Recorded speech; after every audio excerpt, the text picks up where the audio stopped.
தேவனே, இன்று என்னை உருமாற்றும். டிசம்பர் மாதம் 23ஆம் தேதி. சிற்சையின் சுத்திகரிப்பு. சங்கீதம் 119:67. நான் உபத்திரவப்படுவதற்கு முன் வழி தப்பி நடந்தேன், இப்பொழுதோ உம்முடைய வார்த்தையை காத்து நடக்கிறேன்.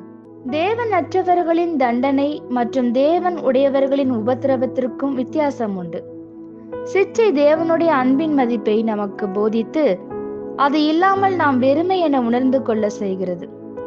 நாம் மேல் நோக்கி வளர தேவையான தேவ பயத்தை நமக்குள் பிறப்பிக்கிறது. உபத்திரவத்தின் பலனை 2 கொரிந்தியர் 7:11 நமக்கு வழங்குகிறது.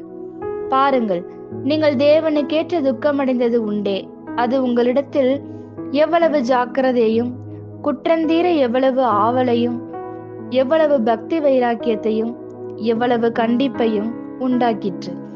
இந்த காரியத்திலே நீங்கள் எல்லா விதத்திலும் உங்களை சுத்தவான்கள் என்று விளங்க பண்ணினீர்கள். சில காரியங்களை நாம் லேசாக எடுத்துக்கொள்கிறோம், சில காரியங்களுடனே நாம் பழகி விடுகிறோம். அது இயல்பாய் நடைபெறும் போது நாம் தேவனுடைய நன்மையை உணர தவறுகிறோம். அப்படிப்பட்ட நடவடிக்கையை தேவன் தமது நலனுக்காக அனுமதிக்க மாட்டார். உபத்திரவம் வரும்போது மூடப்பட்டிருந்த நம் பார்வையை அது தெளிவாக்குகிறது. மேலும் தேவனை மீண்டும் நமது வாழ்வின் உச்சிக்கு நாம் கொண்டு போய் வைத்து அவர் இலவசமாய் அருளியுள்ள காரியங்களை நாம் உயர்வாய் மதிக்க நமக்கு உதவுகிறது.